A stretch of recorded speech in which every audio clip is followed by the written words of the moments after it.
इसमें जो डिस्कशन में बेसिकली हम अरुणाचल प्रदेश के जो एपीसीएस के एस्पिरेंट कैंडिडेट उनका हित में कुछ बात रखने के लिए आया।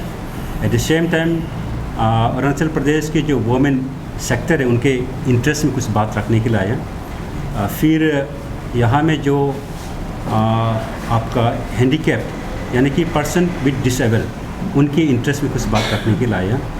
तो इनफैक्ट कुछ दिनों से हम चर्चा में है, सोशल मीडिया में है, डिफरेंट प्लेटफॉर्म में डिस्कस कर रहे हैं कि Arunachal Pradesh public service commission की स्ट्रक्चर में बदलाव के लिए और उनका जो रिक्रूटमेंट पॉलिसी है उसमें बदलाव के लिए। तो जब Arunachal Pradesh public service commission के बाद आते हैं, we feel it this is a very important and serious subject. So being a responsible political party of the state, we feel that we have to put our views on it. इसलिए हमारे state के जो president Shri मुच्चू मिट्टी जी ने party का meeting रखा और party का वरिष्ठ नेता लोग आके इस पर चर्चा किया और चर्चा करके जो सुझाव हम सरकार पे रख रहा है या फिर सरकार के जो एजेंसी है, जो डिपार्टमेंट ऑफ एडमिनिस्ट्रेटिव रिफॉर्म है उनके पास जो रख रहा है या फिर जो पब्लिक सर्विस कमीशन है उनके ऊपर में जो हम सुझाव रख रहे हैं, वो बात को मैं आपके यहाँ रखना चाहता हूँ। तो ये चर्चा के बाद हमने जो नतीजा आया, नंबर 1 हमने जो देखा कि amendment in the 80-20 ratio for group A and group B post including non gazetted group C. जहाँ तक एग्जिस्टिंग पॉलिसी है, यहाँ में पब्लिक सर्विस कमीशन में 80-20 रेशियो आज तक मेंटेन करके आ रहा है। पर हमने काफ़ी चर्चा का बाद हम ये नतीजे पे आया कि अरुणाचल प्रदेश में हमारे जो अनएम्प्लॉयड यूथ है उनका प्रॉब्लम्स दिन ब दिन बढ़ते जा रहे हैं और इवन पब्लिक सर्विस कमीशन में जब एग्ज़ाम कंडक्ट करते हैं उनका नंबर्स बढ़ते जा रहे हैं। जब इनका अनएम्प्लॉयमेंट को हम सॉल्व करने का रास्ता ढूंढते हैं और उनका इंटरेस्ट, जो नंबर ऑफ पार्टिसिपेंट के इंटरेस्ट को ध्यान में रखते हुए एक बदलती परिस्थिति में हम चाहते हैं कि ये 80-20 रेशियो को हम बदल के हमारा जो सुझाव सरकार के साथ रख रहा है वो 90-10 रेशियो। तो 90% should be keeped reserve for APST aspirant candidate and 10% should keep an open competition where the APST and non-APST can participate on the merit basis। वो है।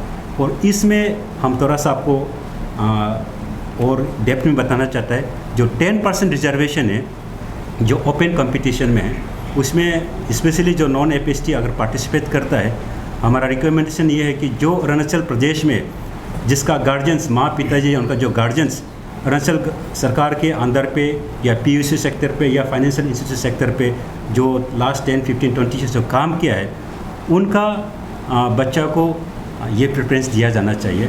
क्योंकि इसका मेन कारण ये है कि जो अरुणाचल में जन्म हुआ, जिसका यहाँ उनका ग्रोथ अप हुआ, वो अरुणाचल प्रदेश के सोशल फैब्रिक, कल्चर, यहाँ का हिस्ट्री, यहाँ का सोशल इश्यूज़ को अच्छे से जानते हैं।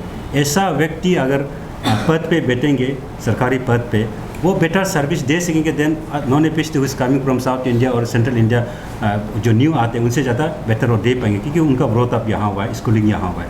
उस हिसाब से हम चाहते हैं कि ये 10% जो ओपन कंपटीशन में नॉन APST पार्टिसिपेट करते हैं तो उनका पेरेंट्स यहाँ ऑलरेडी सर्व वाला होना चाहिए। उसको कंसर्न डिपार्टमेंट या कोई मजिस्ट्रेट एक सर्टिफाई करने की हाँ इनका गार्जियंस यहाँ काम कर रहे हैं। तो इस हिसाब से हम प्रपोजल रख रहे हैं कि 90-10 रेशियो में। वो फर्स्ट पॉइंट है। सेकेंड हमारा जो सुझाव रखा है वो exemption of examination fee and 5% relaxation over 33 as qualifying mark for person with disability, जिसे हम PWD के नाम पे जाने जाते हैं। जो अपाहिज है उन्हें यूजुअली, जो भी अपाहिज है जो हैंडीकैप आपका सेक्शन से बिलोंग करता है, वो लोग यूजुअली 4 इकोनॉमिकली बैकग्राउंड से बिलोंग करते हैं।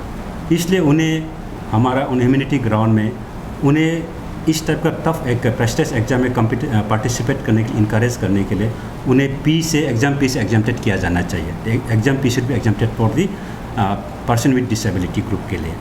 सेकेंडली, अभी के एग्जिस्टिंग रूल्स में the minimum bench mark for selection under 1:3 ratio में 33 मार्क इन ईच सब्जेक्ट, जितना भी सब्जेक्ट उसमें 33 मिनिमम बेंच मार्क रखा है। उसी में मेरा सुझाव है कि हमारा पार्टी का सुझाव है कि इसमें पर्सन विद डिसेबिलिटी के लिए 5% रिलैक्सेशन देना चाहिए। तो उनके लिए मिनिमम जो बेंच मार्क रहेगा वो it should be 28 marks in all subject. क्योंकि आप जब मैदान में फ़ुटबॉल खेलते हैं उसमें एक नॉर्मल आदमी जब फुटबॉल खेलते हैं और एक हैंडीकैप खेलेंगे तो नॉर्मल आदमी का स्पीड और उनका खेलने का तरीका और पर्सन विद डिसेबिलिटी में डिफरेंस ज़रूर आएंगे। उस हिसाब से ऑन ह्यूमैनिटी ग्राउंड में उन्हें 5% रिलैक्सेशन देना चाहिए और उनको भी अरुणाचल प्रदेश के मोस्ट प्रेस्टिजियस एग्ज़ाम पे बैठ के और एग्ज़ाम देने का मौका मिलना चाहिए और उन्हें भी उस ग्रुप या ग्रुप फोर्स में रह के हमारे सोसाइटी को सर्व करने का मौका दिया जाना चाहिए। उस हिसाब से ये हम रखा। इस पर कोई डाउट उनसे मुझे बाद में पूछना। तीसरा जो हमने सुझाव रखा है वो है inclusion of Arunachal Pradesh syllabus in the Arunachal Pradesh public service combined competitive examination.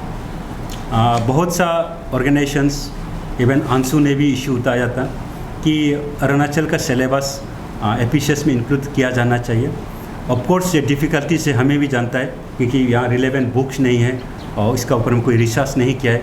Government have some problems, फिर भी हम चाहने से कर सकते हैं। उसमें हमने सुझाव रखा है जो ऐसे जो पेपर रहता है मेन में उसमें मिनिमम 5 ऐसे रहता है, उसमें से आपको सिलेक्ट करके एक ऐसे अटैम्प्ट करना पड़ता है। तो हम चाहते हैं कि out of 5 topic of the essays one of the topic should be on the basis of Arunachal Pradesh. तो अरुणाचल का रिलेटेड टॉपिक ही एक ऐसे में रखना चाहिए जो अरुणाचल रिलेटेड इशू में लिखना चाहता है वो लिख सकने के लिए। इसलिए ऐसे पेपर में one of the essay topic should be from Arunachal Pradesh.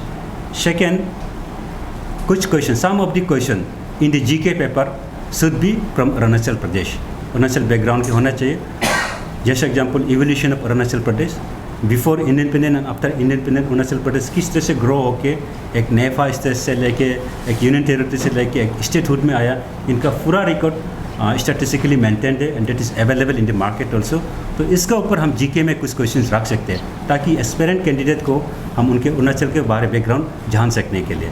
तो ये 2 सुझाव, one question in the essay from Arunachal topic and second some question should be from Arunachal evolution of Arunachal in the GK papers. वो हम सुझाव रखा है कि सिलेबस में ये इंक्लूड करने से ठीक है। फोर्थ में हमने जो रखा है वो है composition of commissioners member. Of course ये पब्लिक सर्विस कमीशन एक कॉन्स्टिट्यूशनल बॉडी है, this is autonomous, nothing to do much by the state government.